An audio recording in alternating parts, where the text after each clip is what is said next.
Hello दोस्तों, this is Burhan. आज जिस मूवी को मैं एक्सप्लेन करने वाला हूँ वो है रॉबर्ट डॉग्स।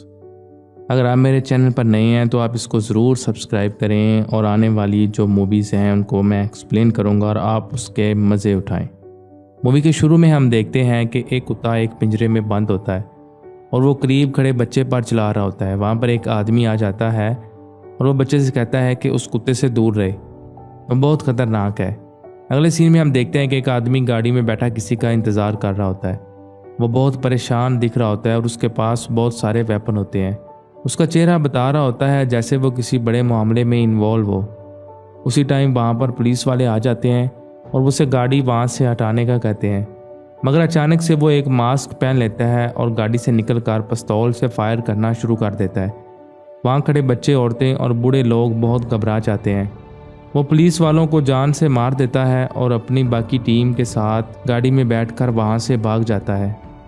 वो लोग बैंक में एक बड़ी रॉबरी करते हैं, मगर पुलिस उन्हें आसानी से वहाँ से जाने नहीं देती और इनका पूरा पीछा करती है। अगले सीन में हमें एक खूबसूरत लेडी दिखाई जाती है जो ब्लैक अंडरवेयर और ब्रा में होती है और वो अपने हस्बैंड के लिए तैयार हो रही होती है। चोर एक दूसरे से गुस्सा हो रहे होते हैं, उनको पुलिस को मारने का दुख होता है।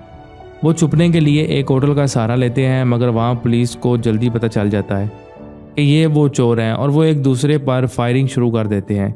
इन चोरों में एक का नाम साबरी होता है, शायद वो इन सब चोरों का सरदार हो।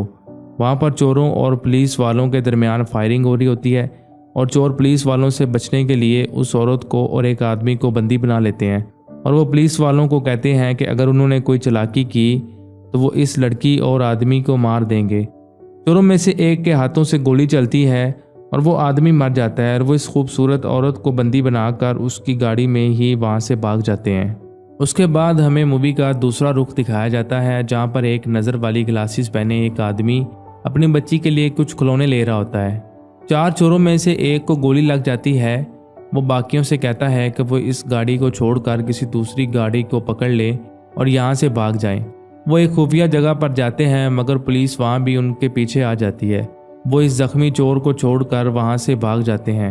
3 चोर उस लड़की को बंदी बनाकर एक और गाड़ी में बैठ जाते हैं। वो गाड़ी में 2 और लोग भी होते हैं। ये वही आदमी होता है जो अपनी बेटी के लिए खिलौने ले रहा होता है। वो चोर उस पर बंदूक तान देते हैं और उसे कहते हैं कि वो हमारी मंजिल पर हमें पहुँचा दे, नहीं तो वो उसको और उसकी बेटी को मार डालेंगे। वो मजबूरन उनका साथ देता है और वो उसे लेकर उनके बताए हुए रास्ते पर चल पड़ता है। चोर देखते हैं कि बच्ची बेहोशी की हालत में होती है। वो उसके बाप से उसके बारे में पूछते हैं। वो बताता है कि वो शुरू से ही बीमार है और इसका इलाज चल रहा है। वो बता रहा होता है कि वो इसको हॉस्पिटल लेकर जा रहा है। वहाँ से फ़ोन आया था कि इसका ऑपरेट है और इसकी माँ शुरू से ही जब ये पैदा हुई थी वो इसको और मुझको छोड़कर चली गई थी। चोर इन दोनों के फ़ोन लेकर बाहर फेंक देते हैं। इधर पुलिस उन्हें हर तरह से ढूंढ रही होती है। वो लोग एक बैंक से $20 मिलियन चुरा कर भागे होते हैं। उनकी गाड़ी रोड पर होती है और वो गाड़ी में लगे म्यूज़िक को एंजॉय कर रहे होते हैं। अगले सीन में हम देखते हैं कि रोड पर काफ़ी गाड़ियाँ खड़ी होती हैं। उन्हें लगता है कि शायद पुलिस हर गाड़ी की चेकिंग कर रही है। वो सब बहुत डर जाते हैं और वो इस गाड़ी के मालिक को कहते हैं कि वो इन पुलिस वालों को इस गाड़ी से दूर रखे। उसे ये काम करना है, इसके लिए चाहे उसे कुछ भी करना पड़े। वो गाड़ी से उतर जाता है और इन पुलिस वालों के पास आ जाता है। वो देखता है कि मामला कुछ और आता है। 2 गाड़ियां आपस में टक्कर खा जाती हैं, जिसकी वजह से गाड़ियों के मालिक आपस में लड़ रहे होते हैं। वो आकर पुलिस वालों को कहता है कि उसे जल्दी है, उसे अपनी बेटी को लेकर हॉस्पिटल जाना है, उसका ऑपरेशन है। पुलिस वाले उस पर रहम करते हैं और उसे रास्ता दे देते हैं और वो वहाँ से भागने में कामयाब हो जाते हैं। दूसरी तरफ पुलिस इन चोरों को पकड़ने में नाकाम होती है और वो लड़की का हस्बैंड उसके लिए परेशान होता है। उनकी शादी को अभी सिर्फ 3 दिन हुए थे और चोर उसको बंदी बनाकर ले गए थे। वो लोग गाड़ी में पेट्रोल डलवाने के लिए एक जगह पर रुकते हैं। बच्ची का बाप उनसे कहता है कि उसे बात जाना है, जिस पर एक चोर उसके साथ जाता है कि वो कहीं वहाँ से भाग ना जाए। वो बात में खड़े होते हैं और एक दूसरे से बातें कर रहे होते हैं।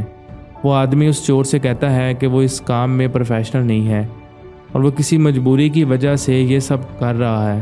फिर वो दोनों एक दूसरे से बातें कर रहे होते हैं। बच्ची का बाप उसको बताता है कि बच्ची बहुत ज़्यादा सीरियस है और उसे फौरी हॉस्पिटल लेकर जाना होगा। चोर उसको बताता है कि अगर वो उसकी बात मानेगा तो उसे कुछ भी नहीं होगा। वो दोनों बात से बाहर निकल जाते हैं और पेट्रोल के पैसे देने लगते हैं। जब चोर पैसे देकर जाने लगता है तो उन्हें शॉप का मालिक न्यूज़ में देख लेता है कि ये लोग चोर हैं। वो अपनी बंदूक निकाल लेता है और चोर को मारने लगता है, मगर शातिर चोर बहुत तेज़ होता है। वो इस आदमी को फायर मार देता है और वो वहाँ पर ही मर जाता है। चोर बच्ची के बाप को लेकर वहाँ से फरार हो जाते हैं। पुलिस को अब तक इस रॉबरी का हर जगह पता चल जाता है। अगले सीन में हम देखते हैं कि चोर के हाथों पर खून लग जाता है और वो उसे साफ कर रहा होता है। दूसरा चोर जो लड़की के पास बैठा होता है वो बार बार उस लड़की को तंग कर रहा होता है। वो लोग काफ़ी सफ़र तय कर जाते हैं। उनकी गाड़ी मुसलसल अपनी मंजिल की तरफ जा रही होती है। हम देखते हैं कि आगे मोटरसाइकिल पर सवार पुलिस वाले उन्हें रोकने की कोशिश करते हैं, मगर वो सब चोर उन पुलिस वालों को नुकसान पहुंचाकर वहां से भाग जाते हैं। अगले सीन में हम देखते हैं कि वो लोग कुछ देर आराम करने के लिए एक नदी के किनारे अपनी गाड़ी रोकते हैं। नदी के इर्द गिर्द एक घना जंगल होता है। चोर और बच्ची का बाप आपस में बात कर रहे होते हैं। दूसरे दो चोर भी एक दूसरे से बातें कर रहे होते हैं। उनमें से एक चोर कहता है कि हम नहीं बचेंगे, हम मार दिए जाएंगे। उनमें से एक चोर बोलता है कि हो सकता है कि हमें तीसरा चोर यानी साबरी ही मार दे। वो एक दूसरे से बातें कर रहे होते हैं। जब वो जाने लगते हैं तो वो देखते हैं कि वहाँ पर वो लड़की कहीं नज़र नहीं आती। वो बीमार बच्ची को उठाकर वहाँ से भाग रही होती है। चोर जंगल में उसे ढूंढते हैं, मगर एट दी एंड क्या होता है कि वो पकड़ी जाती है और वो इसे दोबारा गाड़ी में बिठा देते हैं। उसके बाद हम देखते हैं कि गाड़ी एक छोटे से गांव में आकर रुकती है। वो लोग वहाँ से निकलना चाहते हैं, मगर वो निकल नहीं पाते। वहाँ कोई फंक्शन हो रहा होता है। वो लोग काफ़ी अजीब और बड़े बड़े दिख रहे होते हैं। जब वो अपनी गाड़ी वापस मोड़ने लगते हैं तो वहाँ काफ़ी रश होता है और लोग इस फंक्शन में एंजॉय करने के लिए आ रहे होते हैं। उन्हें लगता है कि आज की रात यहाँ पर ही रुकना ठीक है और वो लोग अगली सुबह यहाँ से चले जाएंगे। वो लोग गाड़ी से उतरकर इस फंक्शन में शरीक हो जाते हैं। वो लड़की जिसने बच्ची उठाई होती है वो उनमें से एक चोर को कहती है कि वो इसे यहाँ से इस बच्ची को ले जाने दे, मगर वो नहीं मानता और उसको डांटना शुरू कर देता है। फंक्शन में एक औरत को पता चलता है कि वो छोटी बच्ची बीमार है, तो वो उसे और उस लड़की को अपने घर में लेकर चली जाती है। चोर भी उस लड़की के पीछे आ जाता है ताकि वो वहाँ से भाग ना सके। घर के अंदर हमें एक बूढ़ी औरत नजर आती है जिसकी देखभाल वो औरत कर रही होती है। दूसरे दो चोरों में से एक चोर पैसों से भरा बैग लेकर वहाँ से भागने लगता है। जब वो बच्ची का बाप अंदर आता है तो वो बच्ची को नींद का इंजेक्शन लगाने लगता है। दूसरी जानब वो बूढ़ी औरत ज़ोर ज़ोर से बेल बजा रही होती है। वो बूढ़ी औरत टीवी पर उन चोरों की पिक्चर देख लेती है। घर के अंदर चोर को उसका अंदाज़ा हो जाता है और वो उस बूढ़ी औरत के पास जाता है, मगर इतने में इस बूढ़ी औरत की बेटी आकर टीवी को बंद कर देती है। लड़की बच्ची के बाप को बताती है कि उसने पुलिस वालों को कॉल कर दिया, वो किसी भी लम्हे यहाँ पर आती होगी। चोर और बच्ची का बाप एक दूसरे से झगड़ने लगते हैं और इसी लम्हे चोर की तरफ से गोली चलती है और वो इस बूढ़ी औरत की बेटी के सर में आकर लगती है और वो वहाँ पर ही मर जाती है। दूसरी जानब हमें वो चोर दिखाए जाते हैं जो एक चोर बैग उठाकर भाग जाता है और दूसरा चोर उसका पीछा कर रहा होता है। उनमें से एक चोर दूसरे चोर को गोली मार देता है। वो सब लोग फिर से गाड़ी में बैठकर वहाँ से चले जाते हैं। गाड़ी एक जंगल से सुनसान रास्ते में गुजर रही होती है। उनमें से एक चोर जिसको गोली लगी होती है वो बहुत सीरियस हालत में होता है। वो लोग एक नदी के किनारे जाकर उस गाड़ी को रोक देते हैं। एक चोर वहाँ से निकलकर नदी के करीब जाता है, वहाँ से कुछ बारूद निकालता है और वो धुआं सा कर देता है। शायद वो किसी को अपने होने का एहसास दिला रहा होता है। वो अपनी मंजिल पर पहुंच चुके होते हैं। दूसरा चोर गाड़ी से निकलकर उसके पास जाता है। वो उसको हुक्म देता है कि गाड़ी से निकाल कर यहाँ पर ले आओ।